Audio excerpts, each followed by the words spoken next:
شروع اللہ کا نام لے کر جو بڑا مہربان نہایت رحم والا ہے۔ الف لام میم، اللہ جو معبود برحق ہے، اس کے سوا کوئی عبادت کے لائق نہیں، زندہ ہے سب کو تھامنے والا۔ اس نے اے نبی تم پر سچی کتاب نازل کی جو پہلی آسمانی کتابوں کی تصدیق کرتی ہے، اور اسی نے تورات اور انجیل نازل کی تھی۔ یہ دو کتابیں اس نے پہلے نازل کی تھیں لوگوں کی ہدایت کے لیے، اور پھر قرآن جو حق اور باطل کو الگ الگ کر دینے والا ہے نازل کیا۔ جو لوگ اللہ کی آیتوں کا انکار کرتے ہیں ان کو سخت عذاب ہوگا، اور اللہ زبردست ہے، بدلہ لینے والا ہے۔ اللہ ایسا خبیر و بصیر ہے کہ کوئی چیز اس سے پوشیدہ نہیں، نہ زمین میں اور نہ آسمان میں۔ وہی تو ہے جو ماں کے پیٹ میں جیسی چاہتا ہے تمہاری صورتیں بناتا ہے، اس غالب حکمت والے کے سوا کوئی عبادت کے لائق نہیں۔ اے پیغمبر، وہی تو ہے جس نے تم پر یہ کتاب نازل کی جس کی بعض آیتیں محکم ہیں اور وہی اصل کتاب ہیں، اور بعض دوسری متشابہ ہیں۔ تو جن لوگوں کے دلوں میں کجی ہے وہ متشابہات کا اتباع کرتے ہیں تاکہ فتنہ برپا کریں اور مراد اصلی کا پتہ لگائیں، حالانکہ مراد اصلی اللہ کے سوا کوئی نہیں جانتا۔ اور جو لوگ علم میں گہری نظر رکھتے ہیں وہ یہ کہتے ہیں کہ ہم ان پر ایمان لائے، یہ سب آیات ہمارے پروردگار کی طرف سے ہیں، اور نصیحت تو عقل مند ہی قبول کرتے ہیں۔ اے پروردگار، جب تو نے ہمیں ہدایت بخشی ہے تو اس کے بعد ہمارے دلوں میں کجی نہ پیدا کر دیجو، اور ہمیں اپنے ہاتھ سے رحمت عطا فرما، تو بڑا عطا فرمانے والا ہے۔ اے پروردگار، تو اس روز جس کے آنے میں کچھ بھی شک نہیں سب لوگوں کو اپنے حضور میں جمع کر لے گا، بے شک اللہ خلاف وعدہ نہیں کرتا۔ جو لوگ کافر ہوئے اس دن نہ تو ان کا مال ہی اللہ کے عذاب سے ان کو بچا سکے گا اور نہ ان کی اولاد ہی کچھ کام آئے گی، اور یہ لوگ آتش جہنم کا ایندھن ہوں گے۔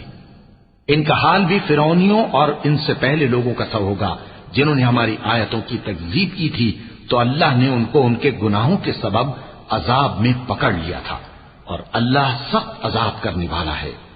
اے پیغمبر، کافروں سے کہہ دو کہ تم دنیا میں بھی عنقریب مغلوب ہو جاؤ گے اور آخرت میں جہنم کی طرف اکٹھا کیے جاؤ گے، اور وہ بری جگہ ہے۔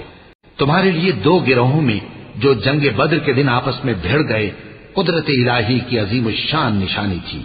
ایک گروہ مسلمانوں کا تھا، وہ اللہ کی راہ میں لڑ رہا تھا، اور دوسرا گروہ کافروں کا تھا، وہ ان کو اپنی آنکھوں سے اپنے سے دگنا مشاہدہ کر رہا تھا۔ اور اللہ اپنی نصرت سے جس کو چاہتا ہے مدد دیتا ہے۔ جو اہل بصارت ہیں ان کے لیے اس واقعے میں بڑی عبرت ہے۔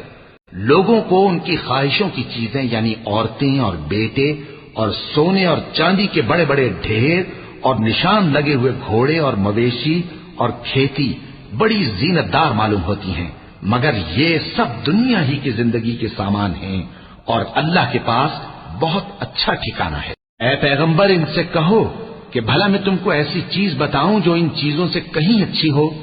سنو، جو لوگ پرہیزگار ہیں ان کے لیے اللہ کے ہاں باغات بہشت ہیں جن کے نیچے نہریں بہ رہی ہیں، ان میں وہ ہمیشہ رہیں گے، اور پاکیزہ بیویاں ہیں، اور سب سے بڑھ کر اللہ کی خوشنودی۔